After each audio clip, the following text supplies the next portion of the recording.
haul beliau yang ke-23. Apa ibu tahun depan masih bisa datang haul ke-24?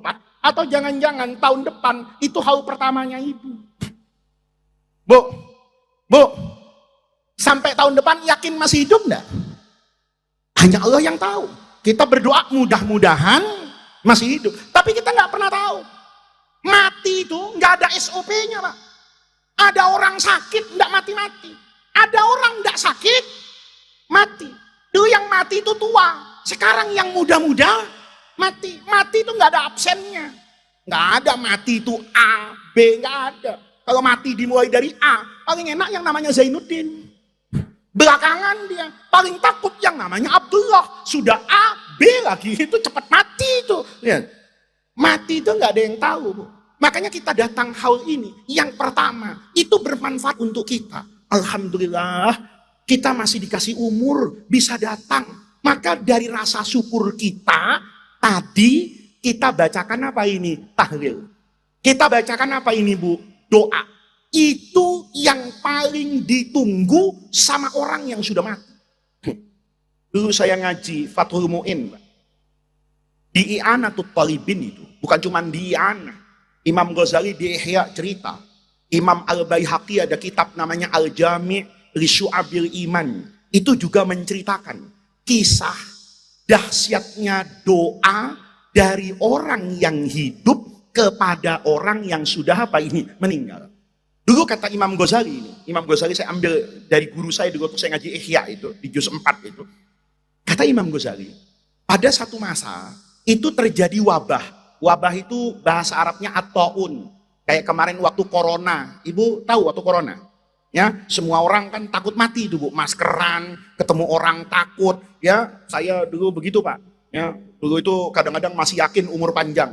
Begitu waktu corona, Pak. Itu tetangga kanan kiri mati. Ya, WhatsApp itu takut saya buka. Karena setiap saya buka, itu innalillahi wa inna ilaihi rajiun. Itu namanya ta'un. Imam Ghazali itu cerita di Ihya. Karena rojulun, ada seorang laki-laki. Waktu zaman ta'un wabah itu, orang ini yahtalifu ilal jabbanah. Kerjanya mondar-mandir, jabbanah itu kuburan kampung. Ya, rasanya di Ngawi masih ada, Pak. Orang kalau kubur itu biasanya di satu tempat tertentu ada gapuranya. Ya, itu namanya bahasa Arabnya jabbanah kuburan umum. Ini kata Imam Ghazali, orang ini kerjaannya tiap hari mondar-mandir ke kuburan. Mungkin bahasa sekarangnya itu relawan, Pak.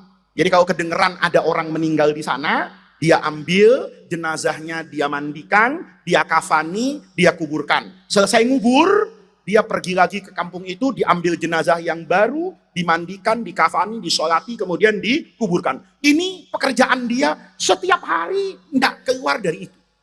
Nanti kata Imam Ghazali, faida amsa, kalau sudah sore, ya, orang tadi itu pulang. Karena di zaman dulu itu tidak mungkin ngubur orang malam-malam, karena ada listrik. Ya. Makanya dulu Rasulullah itu melarang sahabat menguburkan jenazah malam-malam. Kenapa? Karena kalau malam takutnya haknya yang mati itu tidak terpenuhi. Orang mau ikut sholat takut karena gelap, akhirnya yang sholati cuma 5 orang. Kasihan. Kata Nabi mendingan tunggu besok pagi supaya nanti yang mensolatkan bisa lebih banyak. Mungkin kain kafannya nggak sempurna dan sebagainya. Tapi kalau itu terpenuhi, maka hukumnya tidak makruh lagi. Tapi secara umum di masa lalu, itu orang tidak bisa ngubur. Maka orang ini, kata Imam Ghazali, faida amsa, kalau sudah waktunya sore menjelang maghrib, dia pulang. Tapi sebelum pulang, waqafa ala babil qabri. Orang ini berdiri di pintu kuburan. Ngapain? Da'a bi arba'i kalimat. Orang ini mendoakan semua mayit ahli kubur itu, doanya singkat, Pak. Cuma dengan 4 kata. Ini penting nih, ya Bapak-bapak. Doa itu kata guru saya, itu tidak penting redaksinya mau panjang, mau pendek, dari si A atau si B. Yang penting doa itu keluar dari hati yang tulus, wusul kepada Allah Subhanahu wa ta'ala. Maka orang ini kalau sudah maghrib, itu berdiri depan pintu kuburan. Apa yang dia baca? Kalau sudah waqafa ala babil qabri, orang itu baca doa cuma 4 tuh. Tidak pakai Allahumma panjang-panjang. Kata dia, rahimallahu hurbatakum. wa anasa wahsatakum wa qabila wa tajawaza an sayyiatikum wa qabila hasanatikum. Cuman 4. Kata orang tadi, rahimallahu hurbatakum. Semoga rahmat Allah selalu menyertai kalian hurbatakum dalam keterasingan hidup. Kan baru pindah dari rumah dunia ke rumah akhirat, dari alam dunia ke alam barzah. Maka dia akan terasa apa ini? Asing. Maka kata orang tadi, ya Allah, rahmati jenazah ini hurbatahum dalam keterasingannya. Wa ana sawahsatakum. Semoga engkau ya Allah membentengi orang ini, menyayangi orang ini, wahsyatahum dari wahsyatal qabri, dahsyatnya alam kubur. Waqtajawaza an sayyiatikum, semoga Allah ampuni dosa kalian, wa qabila hasanatikum, dan menerima kebaikan kalian. Cuman 4 kata, Pak. Kalau sudah 4 kata, orang ini pulang. Begitu dikerjakan berhari-hari, hingga 1 hari, orang ini nguburnya terlalu banyak. Biasanya maghrib selesai, ke hari itu dia baru selesai ngubur tuh jam 10 malam. Karena jam 10 malam baru selesai, maka orang tadi itu langsung pulang. Begitu jenazah yang terakhir dia kuburkan, biasanya dia berdiri di pintu kuburan untuk berdoa, ini langsung lari ke rumahnya. Karena sudah takut gelap, malam betul. Pulang sampai di rumahnya, dia mandi, dia makan, dia tidur. Begitu dia tidur, kata Imam Ghazali, orang ini mimpi. Fa'idha biya khalqun kathir. Tiba-tiba dalam mimpinya, orang itu rumahnya didatangi orang banyak. Maka orang tadi bertanya, man antum? Kamu siapa? Saya ini bukan orang kaya yang bisa bagi-bagi apa. Kamu ngapain ngepung rumah saya? Kata orang-orang itu dalam mimpinya orang ini, nahnu ahlul maqabir. Kami ini penduduk kuburan. Kata orang tadi, kalian mau apa ke rumah saya? Awwattana bihadaya. Engkau ini sudah lama memanjakan kami dengan hadiah yang mahal. Kata orang tadi, hadiah apa? Doamu itu loh. Kalau kamu berdoa jam 5 sore depan pintu kuburan, begitu kamu selesai doa, itu malaikat turun ke kuburan. Nanya sama kami, kalian mau apa? Ya kami jawab, sate kambing. Ya kan? Kalian mau apa? Kami mau kopi susu. Kalau mungkin orang di kota, Pak, itu dikasih handphone satu-satu orang di alam barzah itu, langsung bisa GoFood ke malaikat Jibril. Jadi kasih handphone, ada saldonya 1 juta, ya, mau pesen makan apa aja, tinggal klik di aplikasi, itu turun semua yang mereka inginkan. Sampai kapan? Sampai besok sore. Jadi kalau sudah jam 3 sore, itu ada notifikasi di handphone masing-masing jenazah itu. Saldo Anda sudah habis. Tapi kami tenang, karena itu jam 3 sore. Begitu kamu doa jam 5, ini bahasa sekarang, namanya top up. Jadi di kuburan, Bu, saldonya bisa di top up. Tapi bukan pakai uang, pakai apa? Doa. Begitu kamu doa lagi jam 5 sore ini, kata Imam Ghazali, dalam riwayat itu, maka kami kayak di top up ini. Duit kami penuh lagi, kami bisa ngapa-ngapain saja. Sampai kapan? Sampai besok sore. Besok sore saldo habis, kamu top up dengan doa. Kecuali kapan? Hari ini. Tadi jam 3, saldo habis. Padahal kami sudah rencana mau beli ayam panggang malam-malam di kuburan. Ya, kami mau minum es cendol di sana. Sampai jam 5 notifikasi tidak ada. Kami pikir ada gangguan sinyal. Ya, kan sinyal jangankan di kuburan. Di daerah aja kan ada, kadang-kadang sinyal itu hilang. Makanya Pancasila itu harus ditambah, Pak. Bukan cuma keadilan sosial bagi seluruh rakyat Indonesia, tapi juga perlu keadilan sinyal bagi seluruh rakyat Indonesia. Karena kalau di daerah sinyalnya suka hilang. Kata orang tadi, jangan-jangan sinyal handphone saya, jangan-jangan kuota internet saya. Nanya dia, kata enggak, internet masih cukup, pulsamu masih banyak. Kenapa? Memang enggak ada yang top up.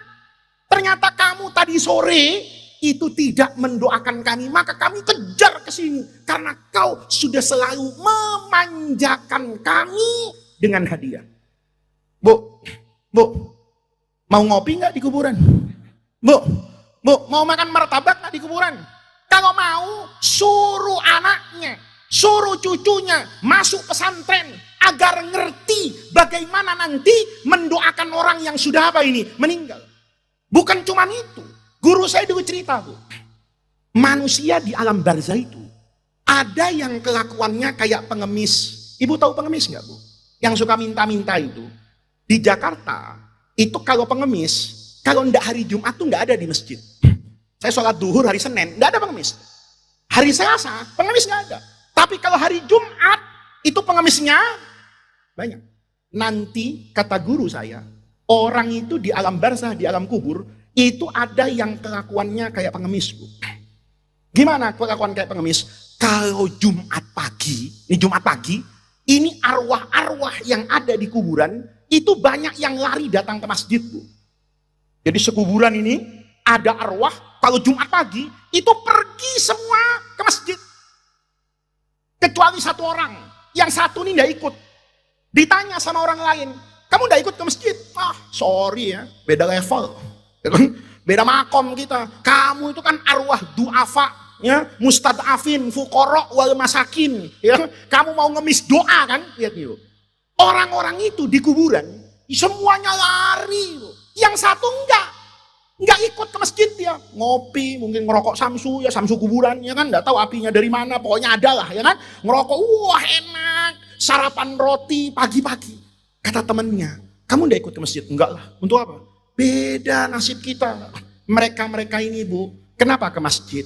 Karena tidak pernah dapat kiriman doa dari anaknya, dari cucunya, dari orang-orang yang hidup, mereka nggak pernah dapat. Begitu hari Jumat, kan ada doa, Pak. Doa biasanya yang membangunkan suami ibu dari tidur panjangnya di Jumatan. Saya nggak tahu kenapa se-Indonesia itu sama, Pak.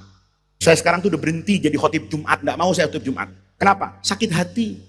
Khotib Jumat itu kalau mulai innal hamdalillah, itu laki-laki semua di masjid khusyuk, Pak. Kepalanya nunduk. Itu aneh. Sebelum Jumat tuh nggak ngantuk, tapi begitu Jumatan ngantuk. Anehnya nanti nih, kalau imamnya sudah Allahumma ghfir, itu kepalanya otomatis bangun, Pak. Ngantuknya itu mendadak hilang. Ya, makanya saya enggak mau khutbah Jumat apa, dimulai dengan tidur dan diakhiri cuman bangunin orang tidur. Nah, ini kan ada doa, Bu, Jumatan. Apa doanya imam itu? Khotib itu. Allahumma ghfir lil muslimina wal muslimat wal mu'minina wal mu'minat al ahya'i minhum wal amwat. Kata orang-orang yang enggak pernah dapat doa, alhamdulillah, akhirnya saya dapat doa. Sementara yang tadi tidak ikut, kata dia, untuk apa saya ngemis doa di masjid setiap sholat 5 waktu? Anak saya, cucu saya, murid saya, tetangga saya, orang-orang yang pernah hidup dengan saya dalam kebaikan selalu mendoakan saya. Maka saya Jumatan tidak perlu mengemis doa. Jadi ibu-ibu, kalau mau awet miskin dunia akhirat, bahaya, Bu. Di dunia miskin, di akhirat miskin. Di dunia miskin tidak apa-apa, tapi jangan sampai di akhirat miskin. Maka doa tadi itu, Pak, itu doa yang sangat ditunggu oleh orang yang sudah apa ini wafat. Itu doa-doa bisa membuat terangnya kuburan, bisa memudahkan jalan orang untuk masuk ke dalam rahmat Allah. Maka kita datang ke acara seperti itu, kita doakan para almarhum agar nanti kalau kita mati, datang waktunya masuk ke liang kubur, maka akan ada orang yang mendoakan kita sebagaimana dahulu ketika kita masih hidup, kita doakan mereka. Makanya, Bu, doa itu yang paling penting. Dan doa itu seperti saya katakan kepada Bapak Ibu tadi, ini yang terakhir yang ingin saya sampaikan, doa itu kata guru saya, itu yang penting lahir dari hati yang tulus berkomunikasi kepada Allah. Walaupun redaksinya tidak bagus, walaupun susunan katanya tidak indah, tapi kalau lahir dari perasaan hati yang tulus, itu doanya didengar, Bu. Dulu saya pernah ngaji, Pak. Ada kitab karangannya Imam Ibnu Hajar Al-Haythami itu, namanya Al-Jauharul Munazzam fi ziyarati qabrin nabiyil mu'azzam. Ini tata cara ziarah ke makam Rasulullah. Mudah-mudahan nanti Allah kasih kita kesempatan Bapak Ibu semua untuk berziarah kepada Rasulullah Shallallahu Alaihi Wasallam. Ini Imam Ibnu Hajar cerita, Bu. Ada orang doa di depan makamnya Rasulullah. Doanya ini keluar dari kepantasan dan tata krama dalam doa. Tapi karena lahir dari hati yang bersih, doanya diterima sama Allah. Ini orang di depan makam Nabi, ini ngomong, Pak. Kalau ibu kan baca sholawat, macam-macam. Orang ini enggak. Depan makam Nabi itu ngomong, Allahumma ya Allah, inna hadza habibuka. Yang di makam ini, Rasulullah, itu habibuka, kekasihmu. Wa ana, yang berziarah di depan makam ini, abduka, hambamu. Wa bainana, di antara kekasihmu Rasulullah, dan saya hambamu, itu ada syaiton, ada setan. Siapa? Aduwuka, musuhmu. Ini kan cuma ngomong sama Allah. Allah, yang di kuburan kekasihmu, yang di depan kuburan hambamu. Di antara kekasih dan hambamu ada yang ketiga, namanya setan. Siapa setan ini? Musuhmu. Jadi seolah-olah ngomong sama Allah, ini kekasih, ini hamba, ini musuh. Fa'in ghafartali. Kalau engkau ampuni dosa saya, maka fariha habibuka. Rasulullah itu senang. Kenapa Rasulullah senang? Karena kalau saya diampuni dosanya, maka saya masuk ke dalam surga. Kalau saya masuk ke dalam surga, maka nanti di surga umatnya Rasulullah jadi paling banyak. Ini kan kayak koalisi partai DPR, Pak. Ya? Kalau nanti Rasulullah kecil, orang Islam banyak ke neraka, Rasulullah sedih, Pak. Kenapa? Jadi partai minoritas di surga. Maka Rasulullah itu cita-citanya semua umatnya masuk surga. Maka kata saya, kalau engkau ampuni dosa saya ya Allah, maka Nabi akan bahagia. Wafaza abduka. Saya beruntung nih, yang sholatnya nggak beres, puasanya nggak lurus, toharohnya nggak bener, ya yang Islam pas-pasan kayak saya, kalau diampuni dosanya sama Allah, faza saya beruntung. Wahazina, dan setan pasti sedih karena gagal membawa umatnya Rasulullah masuk ke dalam surga. Tapi ya Allah sebaliknya, fa'ilam taghfirli, kalau engkau tidak mau ampuni saya, ya itu hakmu ya Allah, saya bisa apa? Uang yang mengampuni itu Allah. Kalau engkau tidak mau ampuni saya, maka yang terjadi hazina habibuka. Nabi Muhammad sedih. Wahalaka abduka, hambamu hancur. Wafariha adubuka, musuhmu setan senang. Ini kan doa sambil ngancem Allah. Ini doa sambil mengintimidasi Allah. Kan doa tadi seakan-akan bilang gini, Allah mau yang seneng Nabi apa setan?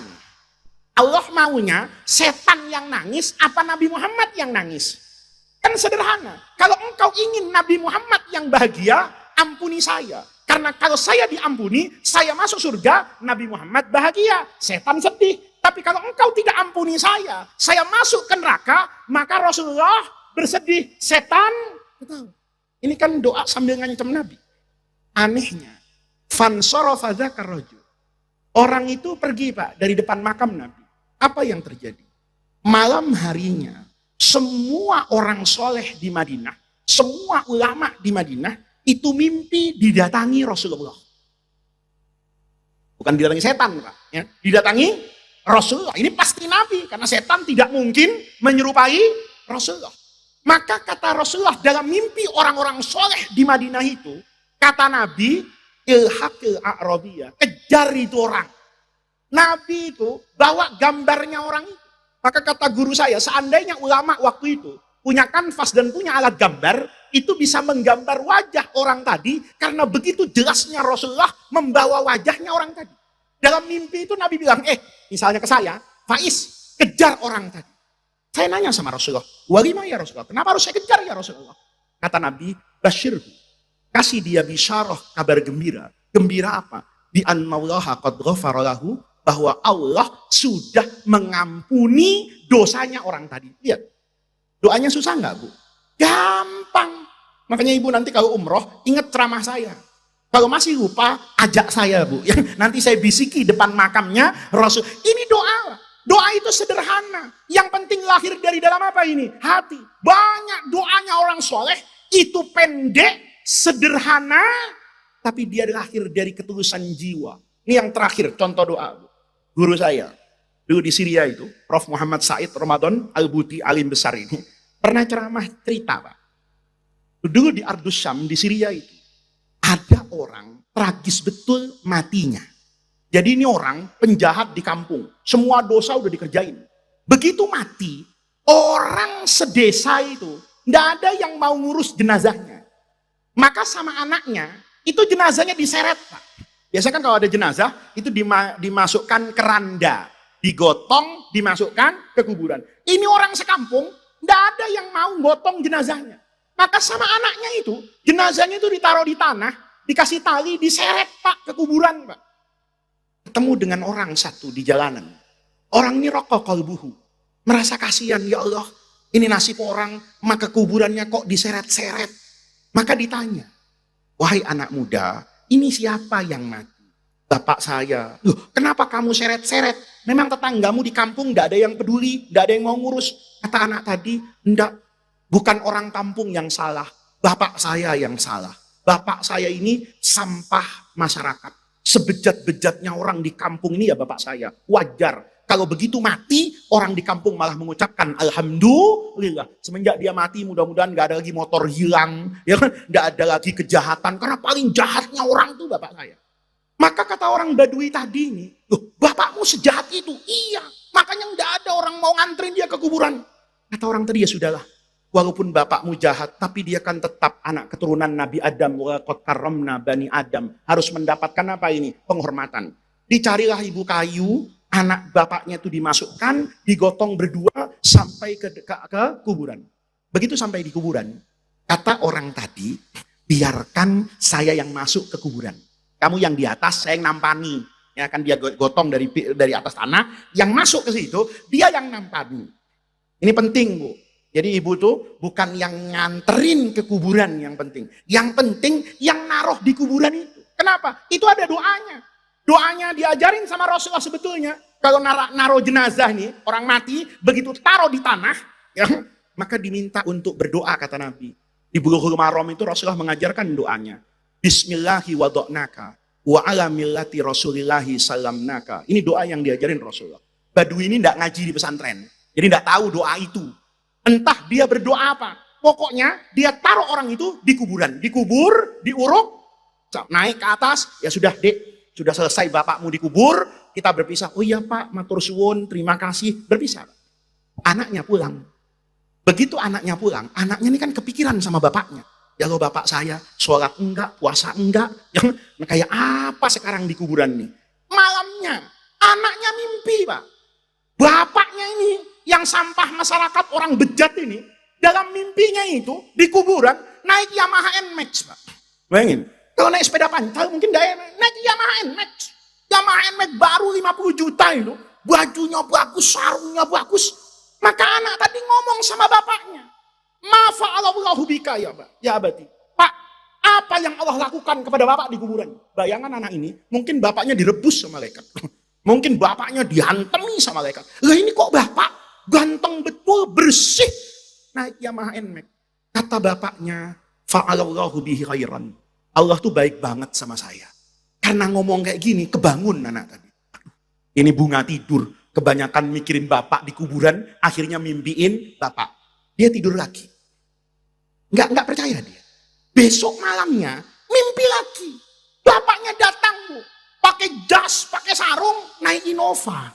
Masya Allah, kemarin Yamaha NMAX, sekarang Innova. Pak, apa yang Allah berikan kepada Bapak? Khairan insya Allah. Bagus. Dia bangun lagi. Aduh, masih kepikiran aja sama Bapak. Hari ketiga, dia udah gak niat mimpi. Sudahlah Bapak, saya ikhlaskan diapain. Tidur, mimpi. Sekarang bukan naik Innova lagi, bapaknya naik Alphard, Pak.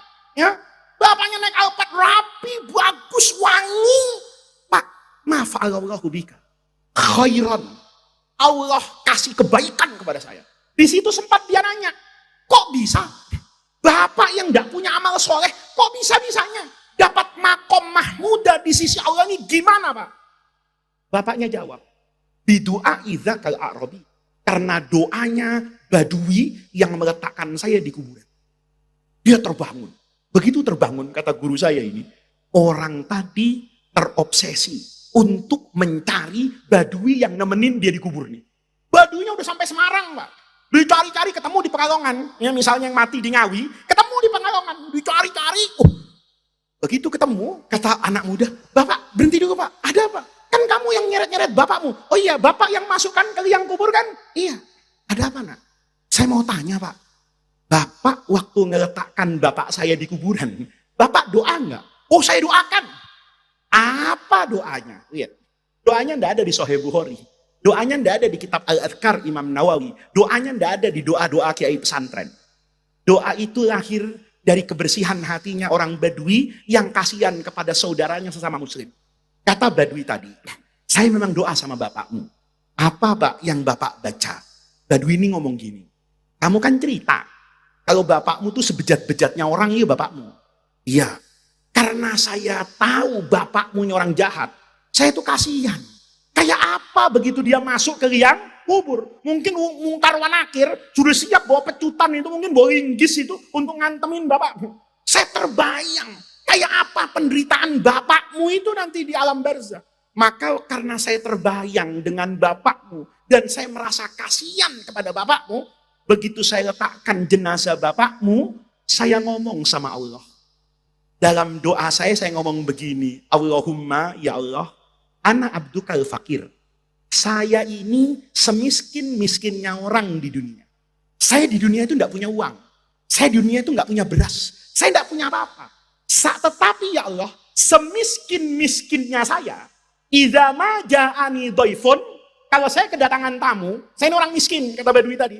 Tapi kalau ada tamu datang ke rumah saya, kalau saya tidak punya uang, tidak punya beras, tidak punya apa-apa, saya akan berhutang kepada tetangga demi menghormati tamu saya. Saya ini semiskin-miskinnya, kalau ada tamu, saya hormati. Ya Allah, jenazah ini tamumu. Wa anta akramul akramin. Engkau jauh lebih kaya daripada saya. Kalau saya yang miskin bisa menghormati tamu, apalagi engkau ya Allah yang kedatangan tamu ini, kau jauh lebih mampu ya Allah untuk menjamu tamu ini daripada saya. Lihat. Karena ngomong kayak gitu, itu dapat yang baik-baik. Ibu, jangan sembarangan nanti. Oh, cara masuk surga begitu ya. Terus nulis pakai kertas. Nah, nanti kalau ibu mati, kamu ngomong ya, yang kayak Faiz ngaji di Ngawi itu.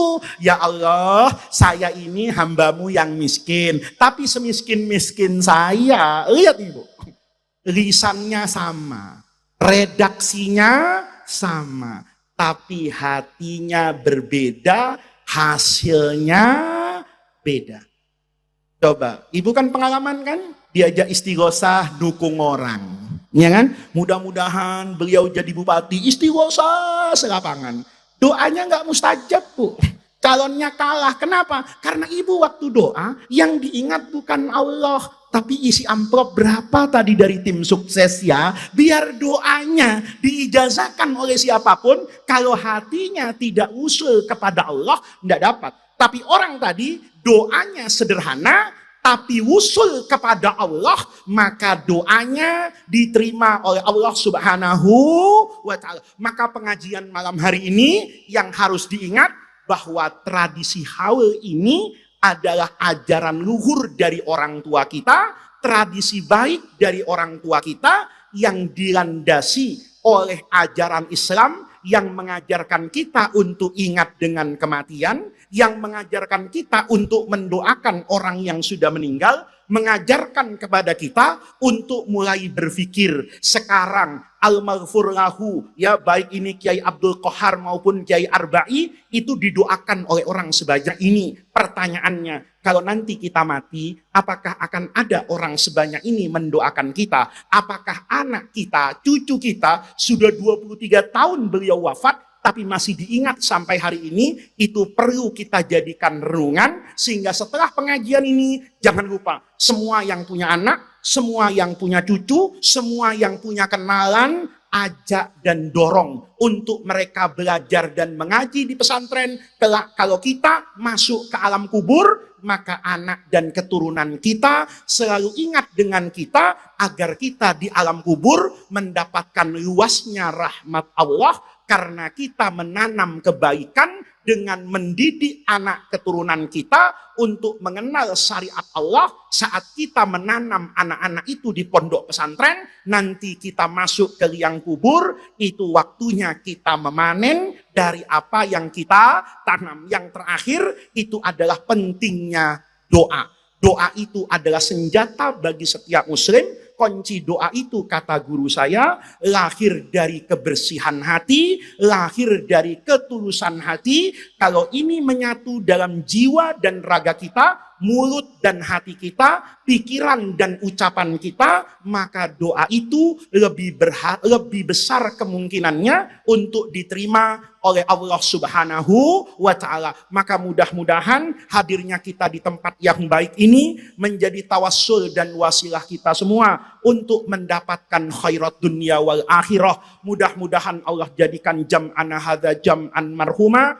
wa tafarruqana min ba'dihi tafarruqan ma'suma. Mudah-mudahan al-maghfurlah mereka-mereka yang malam hari ini kita haulkan, yang malam hari ini kita kirimkan doa kepada mereka, baik wa usulihim, wa furuihim, wa hawashihim, semuanya mendapatkan kelapangan kuburnya. Allah curahkan rahmat taufik kepada mereka-mereka sehingga mereka mendapatkan maqamam mahmuda indallah. Dan mudah-mudahan kelak kalau kita masuk ke liang kubur, kita juga didoakan oleh begitu banyak orang yang mengharapkan kebaikan kepada kita semua. Mudah-mudahan pondok pesantren Arba'i Qohar ini Allah jadikan manarotan min manarotil ilmi, Allah jadikan maqalan min ma'akilil bayan wal iman. Mudah-mudahan semua orang yang mencintai pesantren ini, semua orang yang berkhidmat di pesantren ini selalu dibersamai oleh Allah Subhanahu wa Ta'ala. Demikian juga kita yang datang ke pesantren ini mendapatkan kebaikan dan keberkahan untuk senantiasa berada dalam rahmat dan ridho Allah Subhanahu wa Ta'ala. Ala hadhihin niyah wa ala kulli niyatin salihah wa ila hadratin Nabi Mustafa Muhammadir Rasulillahi al-Fatihah.